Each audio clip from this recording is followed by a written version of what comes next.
Hello, this is Brenda Boyne, and this is Brenda Boyne Check This Out. Here's a segment of my show that I call This Is Where They're Going With That. This is where I try to make you aware of where I think things are going politically. Because many political schemes can't work if you know where they're going.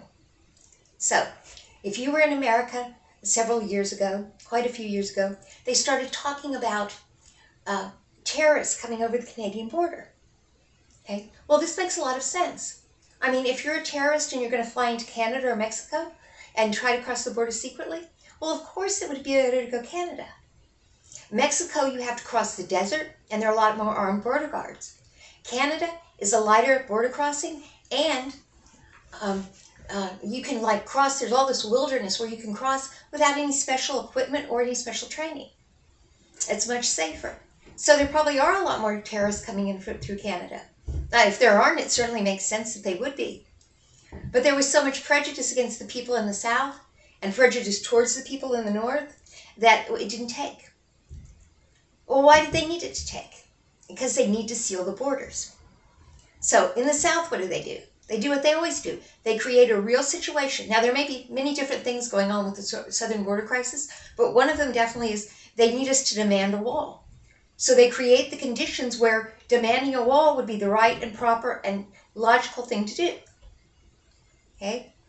Because they need to seal that border, much more important than the Canadian border. Because you can go down to Mexico, you can get to another country, another country, another country, another country. If you're going up to Canada, there's just Canada. You can't go to the North Pole because you don't have the equipment or the training. Okay? So when they couldn't get us to take to believing that there were terrorists coming across the northern border, whether there are or not, they decided just to take down the country. So it would be not worth fleeing to. Okay? So that's why Canada, which is the most mild and meek country, the last country in the whole world that would become fascist, went straight down the hill to fascism during the pandemic. Because they needed to be like, well, we can't go to Canada. It's even worse in Canada. Now, they also needed to take down the Canadian medical system, and here's why. The Canadian medical system was a socialist utopia. I mean, a fairy dust, unicorn, magical, utopian-like dream of what a socialized medicine could be. But it didn't work out very well. Here's why. Even though they had great doctors and stuff, there was a very low doctor-to-patient ratio. And while the prime minister and the poorest person really did get the same treatment, they didn't have enough doctors. Okay, so if you had some really serious and expensive and rare thing, boom, you get it just like that.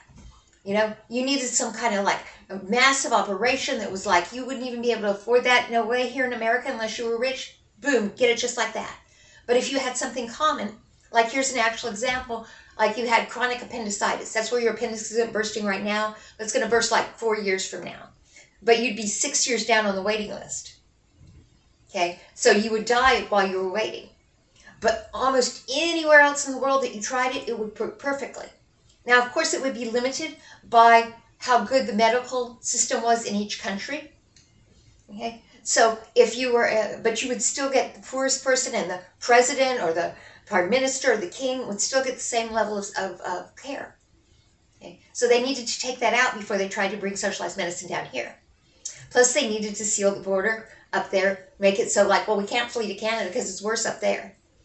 Like I said, that's why it went from being the last country in the world to be fascist to the most fascist pandemic country. Well, maybe Australia. You'd have to debate which one got the more fascist.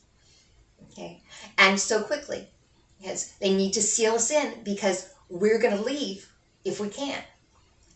And in the South, is this the Iron Curtain? Is this the Berlin Wall? Absolutely, 100%. That border wall is the Iron Curtain, is the Berlin Wall. So this is Brenda Boyne. Brenda Boyne, check this out. This is where, and this is definitely where they're going with that. Try to be safe.